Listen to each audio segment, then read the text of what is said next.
Hello, Maverick fans. Welcome to another edition of the Mavpuckcast with Jason. And John, As always, thanks for tuning in and listening to us.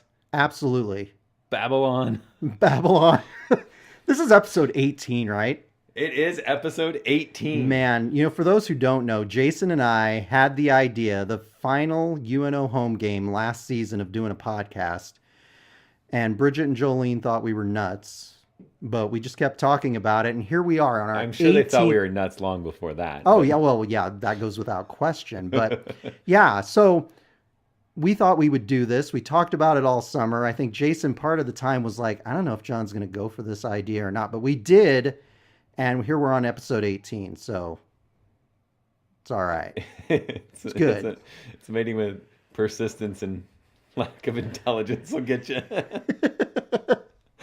Just dumb, raw stubbornness will get this kind of stuff done. Just push through. Just push through. Just keep moving forward. So we start every episode with our what are you drinking? Yes, and we wondered if people like this segment. And then Spencer Gaskell on Twitter started talking about being our mixologist. Now, he's not our mixologist yet, but we'll give him a shout out. We're gonna have to write out a contract. Yeah, we got to work on our contract and everything else, so we'll see how that goes. But today, I am drinking. Bridget got me this bottled ginger ale. It's Americana honey lime ginger ale, which sounds kind of interesting, actually, doesn't it? So, it does. So should I try? I'm going to take the first swig here. Put it with a little vodka. I think I'd be good to go. It's not bad. It's weird. It kind of tastes like a cross between it's like almost like ginger ale kind of and Sprite mixed together, if that makes sense. Lots I guess of that's where the ginger or lime. No, it's not. It's not a strong ginger ale like Canada Dry or some of those others. So it's interesting. It kind of has a little bit of a bite, like that little. You can taste that lime in there. Kind of bite, so it's not bad. That's an interesting. Sounds like it needs tequila. Yeah, a little bit. Yeah, and I don't know about the honey. I'm not. Can you find the node? Yeah, I'm not getting that out of it, but it's pretty good. I for some reason the last couple of years I've become a connoisseur of ginger ale, so we tend to have a lot of it around the house. And you're looking at the can of your drink this week, which kind of has an interesting. Kind of a checkerboard, kind of hunter plaid sort of design on it. It's a pretty nice can. Yeah. A friend of mine, someone you know and I play hockey with, Okay. Jeff Louie turned me on to this weekend at the tournament. Oh, that's awesome. It's from Surly Brewing Company. Okay. It's called Layer Up. It's a hazy German style ale. Nice. It is brewed in Minneapolis. Right. So since we typically seem to have the best of luck and we've got St. Cloud coming up after our bye week, I figured we will talk about St. Cloud later. We're going to try to jinx it with a little home brew stuff here. A little in-state adult beverage there. Yeah. Yep. So. Okay. Now, the crazy thing is I've already tried it, so I know what it tastes like. Spoiler alert. But it is good. So. Okay. Yep, tastes like this weekend. That's okay. It tastes like now you were up there for a youth hockey tournament. We were in Waseca. Mm-hmm. Okay, how did the girls do? They did really, really well, and they got screwed by a crappy bracket. Oh. This tournament had this weird thing where they did pool play. They had 3 pools of 3 teams, and our girls, U10s, they 2 shutouts, 9-0 and 6-0. And then their first game of bracket play is versus the other team that was probably just as good of them. This should have been the final. Like, it was by far, from what I saw at least, the 2 best teams. Oh yeah, and they get in the right at a 7 a.m. game on a Sunday. Don't you hate that? You see that like in all levels of sports where that Final Four game, one of those games is like the best game of the tournament, and then the championship game is.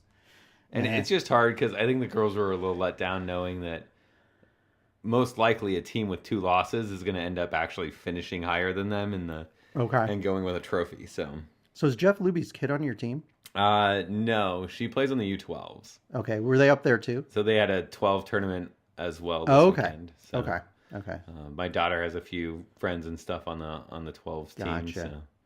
Well, that's awesome. Like I've said before, Bridget and I weren't blessed with kids, but so I'm envious of you. The closest I got was, with our nieces playing, youth soccer, and all I remember is Lauren, who we've talked about on this podcast before. The few times she played soccer, she was not a very athletic kid. She was premature, and I just remember her, going out there and like sitting there and growling at the other girls, and that was her. And so, yeah, the soccer was not her game, but the mental intimidation part was definitely the kids' game. So, and many of you know Lauren. She's a lot of you are friends with her. She's a good hockey fan, and she contributes to Mavpuck. So, just thought I'd get that little shout out. But I'm envious of you being able to go to these tournaments. They sound like a lot of fun.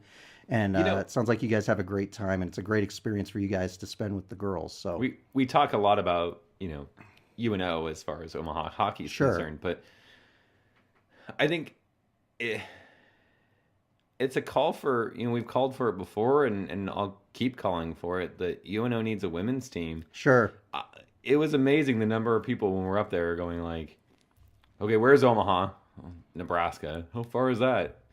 Like 6 hours away, and they're like, oh my god, you go 6 hours for a hockey tournament? I'm like, well, we don't have anyone around here to play, right?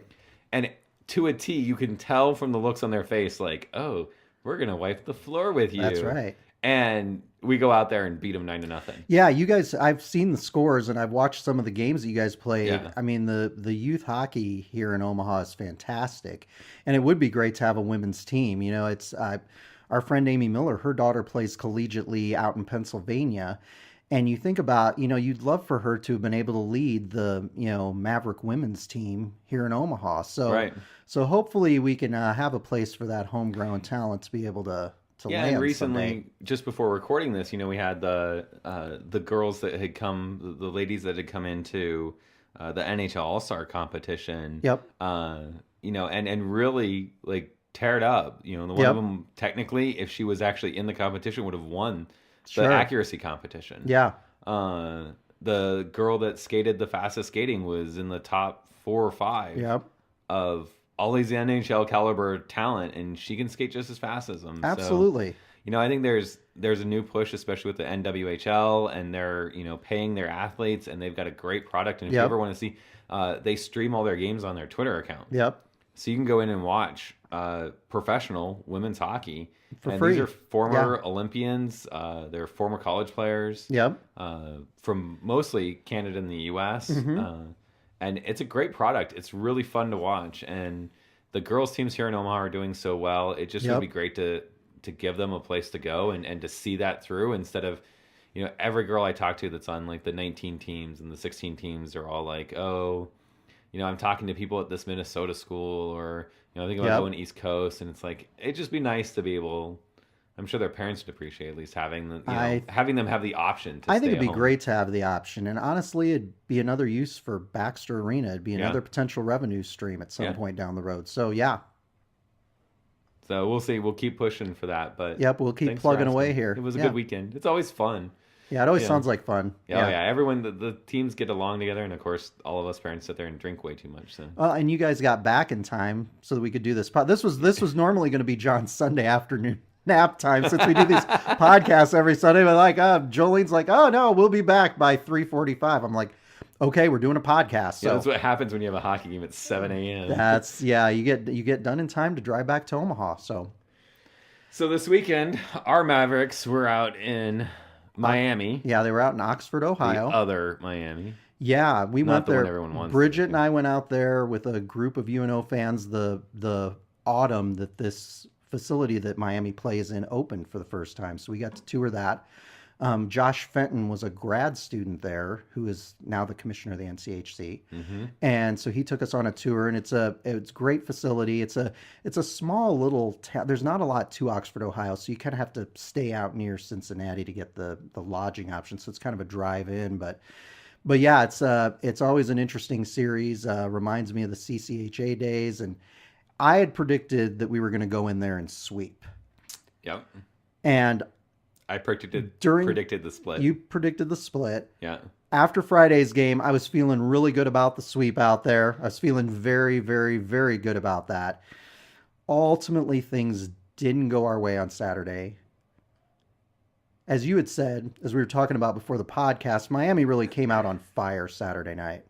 They really pushed the play. They sure did. And we had the goal that got called off, which... Because Evans' helmet came off. Yeah, and I still don't understand. I mean, I know that rule. The rule is very clear. The play is dead the minute the helmet comes off. Right. There's no, like, the announcers and stuff were talking about, like, oh, continuation of the play.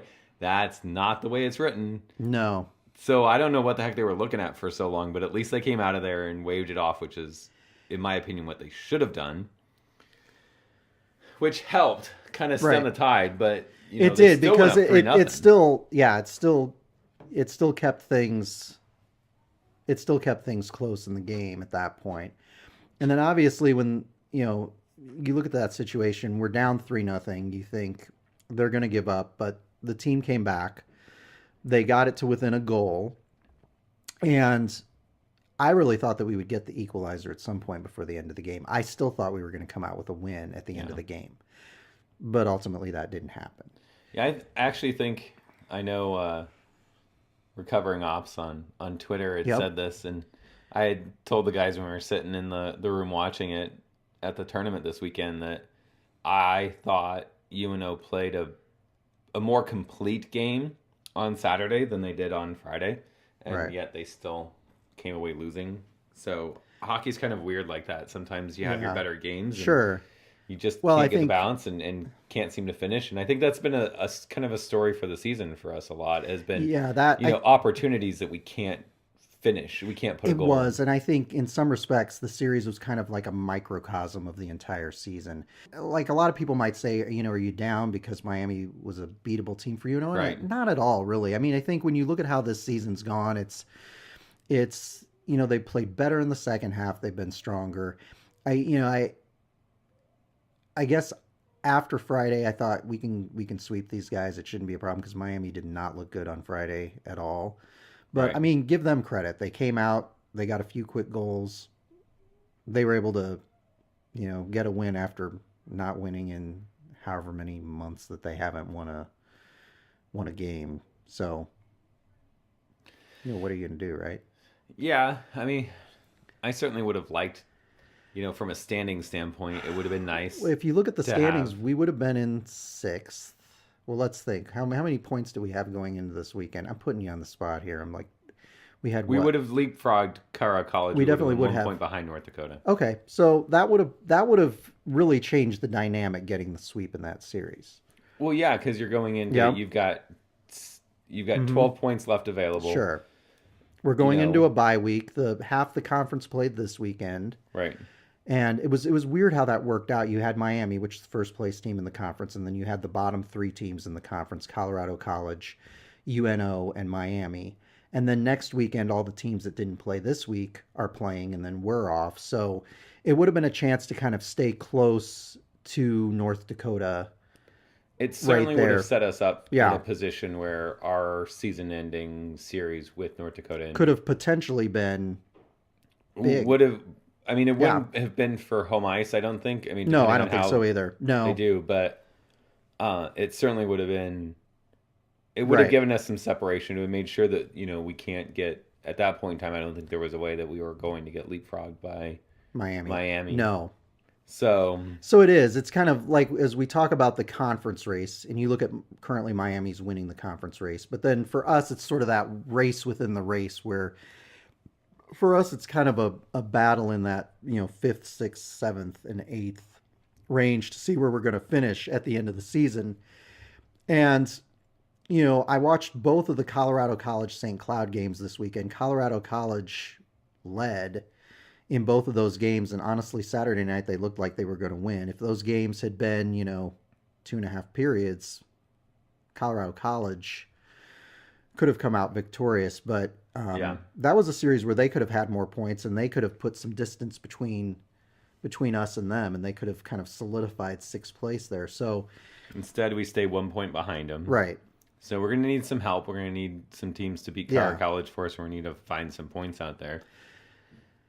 Right now, if things stay the way they are, we're going to Duluth. Right. And that'll be a tough draw for the first round. It will be.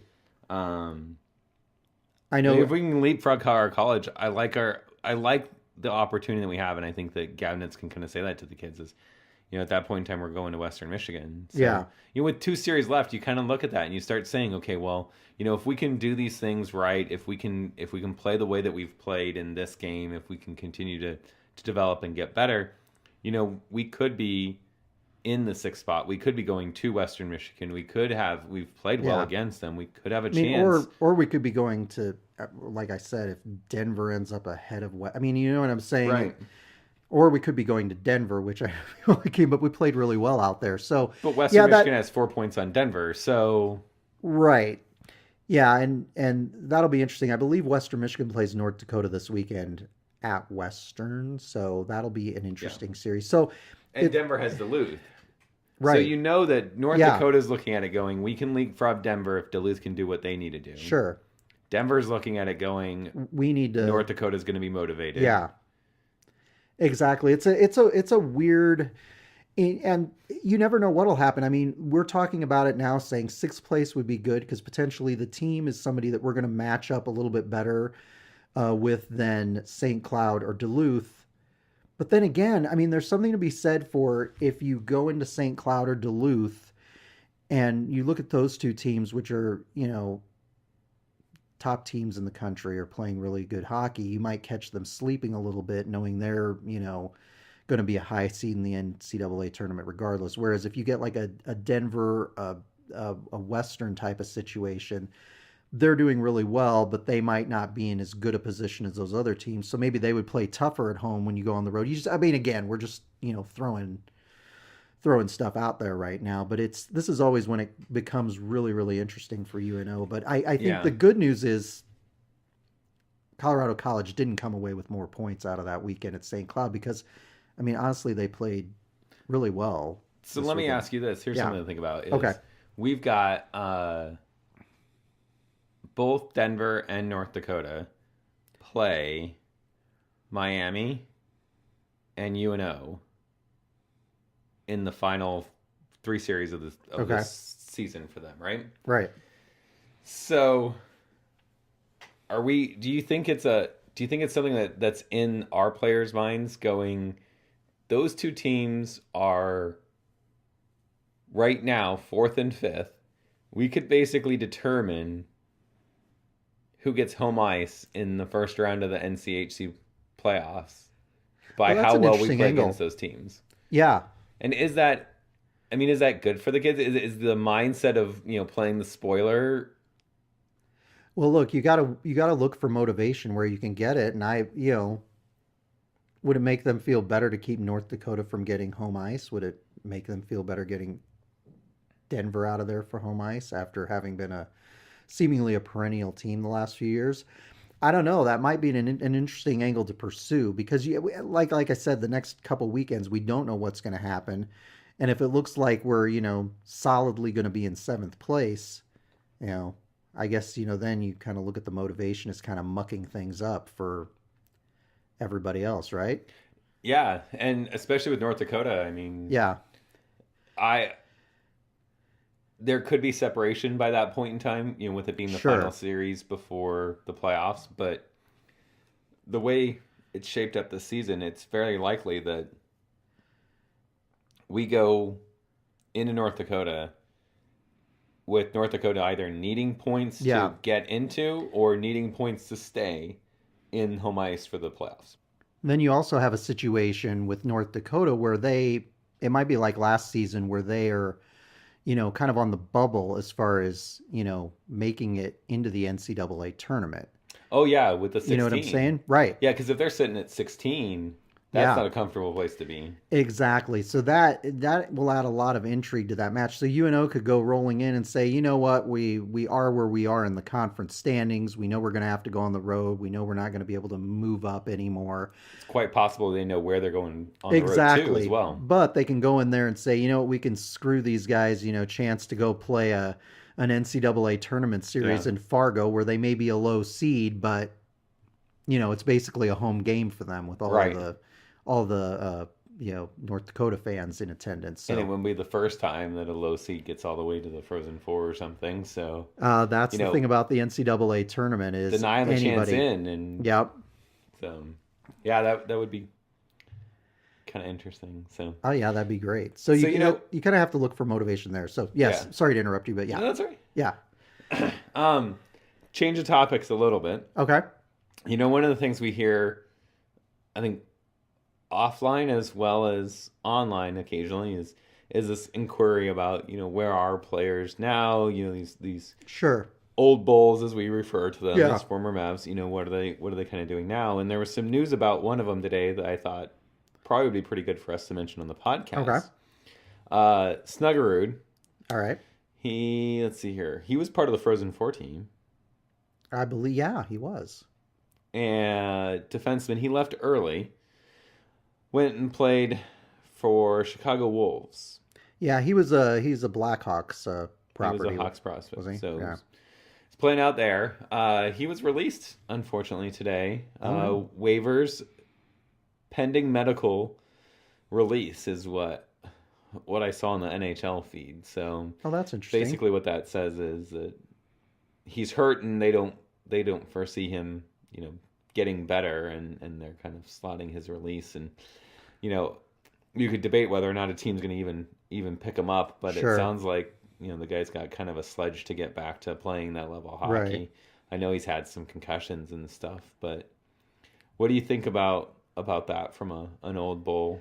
It's always too bad. That's one of our favorite things, to follow some of those old guys, and obviously, you know, people, you know, kind of loyally follow a guy like Jake Ginsel, Yeah. who's had a lot of success the last few years in the NHL. But it's those guys, the guys who are out there playing minor league hockey, that, you know, you might follow initially, but then you don't hear about them later on. So it's always kind of sad to hear that their playing days may or may not be over, or they're kind of in limbo right now. And so, yeah, it's one of those interesting things for me. I always feel kind of bad when that, you know. Yeah, and I always hate hearing that it's medical. You Right. know, like there's some guys that just, you know, they find a way.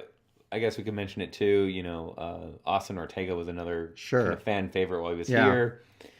Some may know that after graduating, he went to San Diego, kind of back home. He's from the Escondido area. Yeah. Played for Anaheim's AHL team, the Yeah. San Diego Gulls. I mean, he did all right. You know, Right. he's got a challenge just from size. Yeah. In the NHL, you know, it's hard to kind of break in.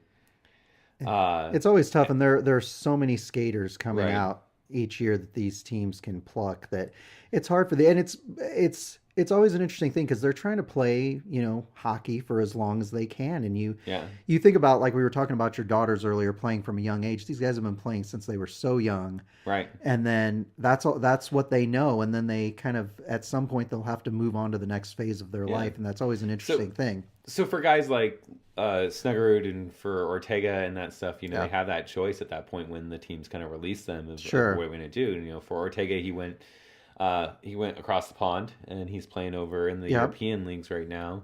And for Snuggerud, I think it's going to be, he'll have to take a look at where he is and where his health is, and decide, you know, does he want to put in the work to try to get back to that level, or some of those guys just decide, you know, I had a good run and now it's time to move on to the next phase of their lives. So. Exactly. And I would encourage you guys, if you guys do have a chance to go see any of these minor league games. Yeah. We had a chance. One of our all-time favorite players, probably our all-time favorite player for Bridget and I, was former Mav Jeff Hogan. And we had a chance back in 2014 to go see him play at Grand Rapids. He was with the Grand Rapids Griffins at the time, and it was such a fun game, because he had told Bridget before the game, he's like, let me know when you're coming to a game and I'll get you guys tickets. So he had left tickets for us at Will Call. And then there had been a special like promotion night with a bobblehead of him holding up the Calder Cup from the season before. So Bridget said, come down and see me on the bench during the skate around. I've got something for you. So she went down there, and it was a little statuette in a box that they had given away at a game of him with the Calder Cup. Then some woman from the front office comes down to our seats with a Grand Rapids Griffins t-shirt that is autographed by Jeff Hogan. Wow. And hands it to Bridget. Then Bridget, you know, bought a 50-50 raffle ticket at the Grand Rapids Griffins game. She wins it. She ends up winning, I think it was like $1,300 in this. Wow. And then the game goes to overtime, and we're there with our friends Mike and Lindsay. And Lindsay kind of had a bad day because it looked like somebody had maybe stolen her credit card back home. So she had stayed in the car for part of the game on the phone with the bank. So the game had gone to overtime. The game was tied. All of this great stuff had happened for Bridget. This was like, the dream, Bridget fantasy camp. And then Lindsay turns to me and she's like, I swear, if Jeff Hogan gets the game-winning goal in overtime, I'm going to know that this is rigged. But anyway, that did not happen. But it's a lot of fun to go see those guys play. So if you get a chance to go over and watch the Iowa Wild over in Des Moines, we watched Hogan when he was still with the Griffins play over there a couple years back, and so it's fun to see these guys. It's and a lot of them talk about how much they appreciated their time at UNO and how the fan engagement was just so much different than it is for professional hockey. Yeah, and I know a lot of them.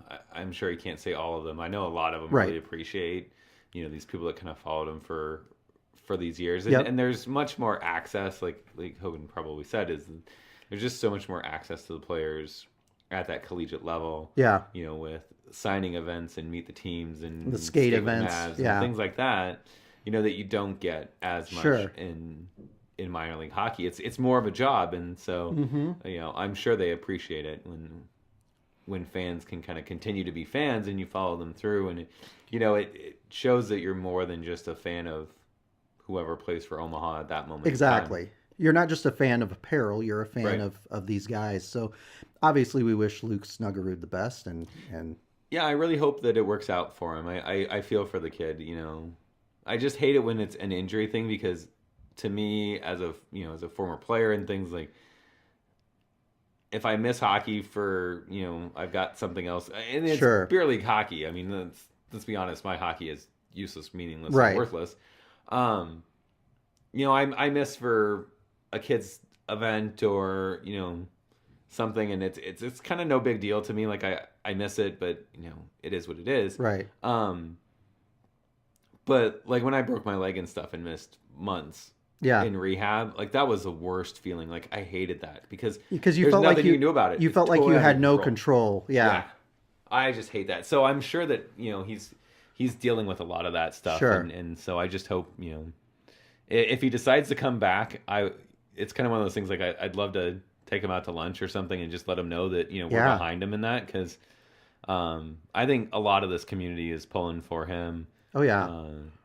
I think he was kind of a fan favorite when he was here. I mean, he was certainly, one of the key pieces in our back line. He really was. Yeah, we've really missed him. And I'll tell you, just from a fan point of view, on the Mavpuck Twitter, I loved it, when he would get a goal or get an assist in the game, because I could post the, animated GIF of, people wearing Snuggies from a, Snuggie commercial. So, yeah, I love doing that. So I miss being able to do that. I love guys like that. So those were great years for UNO hockey. So we wish him all the best. So the other kind of odds and ends kind of thing that we have to talk about is we've got a couple new recruits. Yep. Coming in at some point in time. Yeah, 2 new ones, because we talked about the recruits last year, and I don't know which episode you can find that in, but I believe it's the... I'm sure it's on Mavpuck.com. I think I know. I think it's episode 8. I think it was episode 8, if I recall correctly, because that's the one where we did the Star Wars pun in the title of that episode. So, yes, you can find that on Mavpuck under the podcast section. But two new commits since the first of the year. One is Matt Miller, who's a forward for the Sioux City Musketeers in the USHL, and he was just in Omaha this last weekend playing the Omaha Lancers. And then the other guy who's the kind of the fresh face is Tyler Rollwagon. I believe that's how his last name is pronounced. I never know with W's if it's, W sound or a V sound. When my wife's maiden name is Whitey, I heard that thing pronounced everything from Whitey to Weed to Weedy to Vita to, so, I never know. But Tyler Rollwagon, we're going to go with that. I'm pretty sure that's how the last name is pronounced. And he is in high school still. He plays for one of the elite prep programs in Minnesota, Shattuck St. Mary's, which a lot of you that follow college hockey and college hockey recruiting know that that's a place where a number of good players have come out of there. So a number of high-profile NHLers. So we're excited about those guys. We figure Matt Miller, who's been in the USHL for a few seasons now, we figure he'll come next fall. Yeah, we should expect to see him this fall. Yeah, Roll Wagon, we're never sure. Now, I will say Jordan Clare went to Shattuck St. Mary's. He's been injured this season, but he came to UNO directly out of Shattuck. But you never know. To people who are kind of new to the college hockey, the recruiting is a little bit different because when you recruit a guy in high school, he may end up going and playing junior hockey in the USHL or the North American Hockey League, or if he's in Canada, the BCHL, the AJHL, the MJHL, the SJHL, all of these junior leagues out there. And so we may not see that player for a season or two as maybe they work on their game and develop, or maybe the team, has a big recruiting class coming in and is not quite ready to bring in another player, wants to kind of shift that out and essentially do like a redshirt season in juniors. So it'll be interesting to see when we see Roll Wagon here in Omaha. I don't know, but I say we're excited to see both of them. Yeah, it kind of surprised me that I didn't see him on the top prospects list and stuff when I saw that come out. Yeah, because I saw the school and I'm like, oh, he's gonna be. And he's great. When I did a blog post on him last week, which you can find in the news section on the website, and he at that time he was second in scoring on the team. He had 14 goals and 43 assists. So and I wonder if that's just because everyone expects the NHL draft class this year to be pretty deep. So he may just be a product of just a lot of talent there. Yeah. He may just be one of those kids that's kind of under the radar and pretty young. So it'll be interesting for fans that are like overly fan and really want to dive deep, pay attention this year to the drafts, because there's a number of these kids coming in that you might see their name called up. We've got a few on the team right now. Obviously, Weiss is one that came in as a freshman and he was an NHL draft pick last summer. You've got Olsen and Morelli are both draft picks. So, we've got kids that play on the team and stuff that are looked at NHL-wise. So it'll be interesting to see how many of these incoming freshmen, get some looks from the NHL and maybe get a draft pick in a mid-late round. Who knows? Yeah, and then you look at a guy like Matt Miller, like I said, who's been in juniors for a while. He was originally a commit to Michigan State University, and then they had the coaching change there a couple seasons back. So they kind of lost interest in him as a recruit. And so he'll be coming in a little bit older than some of our typical freshmen these days. And that kind of adds a nice juxtaposition, because you've got the young guys who are the fresh, hot kind of NHL prospects, and then you got the guys who've been playing a little bit longer, but the advantage they bring is that they're older and they're more experienced and they can provide that leadership, which is something that you need. So it'll be really interesting. And Tim Wagner, one of our followers on Twitter and Facebook, and I know he listens to the podcast, he said he saw him, he's a big Lancer fan, and he saw him playing, and he said they used him a lot on the special teams. And according to the Elite Prospects site, he has 11 goals and 11 assists with the Sioux City Musketeers this year. So I'm excited to see both of these guys. And again, I don't know when they'll be coming. We think Miller will be this fall, seems, but I'm excited to have them both. So it's always fun.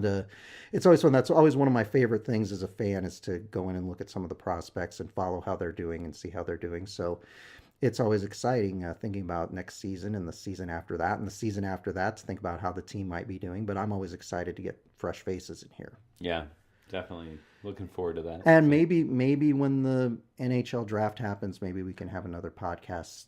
I think we'll have to do that. Yeah. You guys will miss us by that point. You will. I know. You don't think you will, but you will. I'll be on the golf course going, it'd be really nice listening to Mavpuckcast. Right? Yeah, put in my, ear pods and yeah, exactly. So I think all we got left here is to talk about 2 weeks, because we get the bye week here. We've got the bye week, yep. We've got St. Cloud coming to town. We've got St. Cloud coming to town. Kind of got thrashed when we went up there, so do you think it's going to be any different coming down here? Well, here's the interesting thing. So like I said, Colorado College played really well. Now, what was interesting about that, and this thought just popped into my head, Colorado College plays on the big ice sheet. like St. Cloud, so it might have been a little bit more prepared for that. But St. Cloud is one of those teams that will come at you in waves. And as I watch that Colorado College series, you're looking at a team that is so deep and has 3 terrific lines. It's hard to hold them at bay for very long, and they will wear you out as the game goes along. I would assume that that's a team that is not going to overlook us coming in, but I don't know. You never know. It might be nice. It might be nice if they did. Had the Colorado College series gone differently, I would say that there's a chance that they could, but I think they overlooked Colorado College a little bit. I think you're probably right. But you also look at it saying, okay, from an Omaha perspective, one, they're clearly beatable. They are beatable. We play pretty well at home. We're solid at home. Honestly, other than that Notre Dame series early on, we've been pretty solid at home. Yeah. We haven't been perfect, but we've played well in Baxter Arena this season. So, and you're motivated when you have a chance to play the top team in the country. Yeah. Maybe want to prove something. Might be an opportunity. It's awfully tough with guys like Robbie Jackson and Patrick Newell to stop those kinds of players, but we'll see if UNO's up to the task. I think back to the Arizona State. Right. We went out to the desert and kind of got shellacked in their tiny little barn. Sure. And brought them out here, and I thought we played 2 really, really good games against them out here. So maybe we can kind of do the same. We got shellacked when we went to St. Cloud, and maybe they come out here and we play some better hockey and kind of shock them. I hope so. My niece Lauren is in her 2nd year at St. Cloud, and I got to tell you, since she's been a student at St. Cloud, UNO has not beat the Huskies. And I've had to sit by that girl each of the games, and I got to tell you, sitting by her, she'll cheer for UNO, but then she'll cheer for St. Cloud, and it's super annoying. So I would like for her to have nothing to cheer about that weekend. Or only one side. Yeah. Oh, yes. I'm sorry. Yes, I cheer for the UNO part. I'm not so sure I can handle a 0-0. I already lost $100 on the shutout from Friday night. No. Yeah, I don't know why you continue to do that. We learned our lesson after. I continue to do it because I'm a nice guy. Yeah, that's but why. I got to tell you, after, Evan cost us money, I'm like, I'm not, committing to that, charitable donation for the shutouts that Evan gets. Well, and so it won't be, let's see here. Statistically speaking, it'll probably be the Denver series that Evan could break the save record. He might. Because he got the shutout record this weekend. Yep. He got his 3,000th save. Right. So those are 2 pretty big milestones that he got. Yeah. And so the all-time, UNO's all-time save record is certainly within reach for him with 9 games remaining. So. Yep. And with the number of shots that we seem to allow, I know, right? I guess it could. It's very... We allow like 45 on Friday and Saturday. I guess it might be this weekend. If we were playing Duluth this weekend, he could probably get that thing accomplished in one series, right? Sadly, maybe one game, it seems. Oh my gosh. Yeah. So I don't know. This is going to be a tough series here coming up in a couple of weeks. So predictions? I'm Remember, you have to be the optimist. Why? I was the optimist last week. Because I don't like the feeling of being the optimist. Oh, dude. This is a tough one. St. Cloud is an awfully good team. But I will be optimistic. I'm going to go and I'm going to say, look, we haven't swept anybody in conference this season, okay? Right. So now let's think about the conference race so far. We've been swept by Denver, Duluth, and St. Cloud. Correct. All 3 away. Yes, all 3 on the road. Right. We're playing just about 500 hockey at home this season. Okay. So I'm going to say that we're going to be able to split against St. Cloud. I think that week off is going to help us. I mean, the week off may help them too. But I'm going to say that we split against St. Cloud. I'm going to say that we come out and win on Friday, and then we lose on Saturday. Okay. So now you have to be the pessimist. I was going to take that for you, so you could have pulled the. It's a tough one. I mean, we haven't really played one of the top. I guess Western Michigan was one of the teams sitting in the top of the conference, but they didn't look as good as some of the other schools that we played so far. Well, we've always played Western Michigan. I think style-wise, it's more of a fit. We've had trouble with St. Cloud the past couple seasons. And we've had trouble with Cara College when we go to their barn. We haven't had as much trouble with Cara College when they come here. Right. I don't know what it is about UNO, but it seems like we have trouble on Olympic size sheets. So yeah, we get St. Cloud at home on a normal sized hockey rink. Right. We get the last change. Gabs can kind of make sure he gets the matchups that he's looking for. Maybe he listens to the podcast and puts Spinner and Weiss and Conley on together. I think he should try it here at some point. Why not? Yeah, come on. Absolutely. Yeah. He keeps teasing me with like two of them together, and I'm like, yeah, it's like he's gotten close when you look at the combinations, but not quite. No.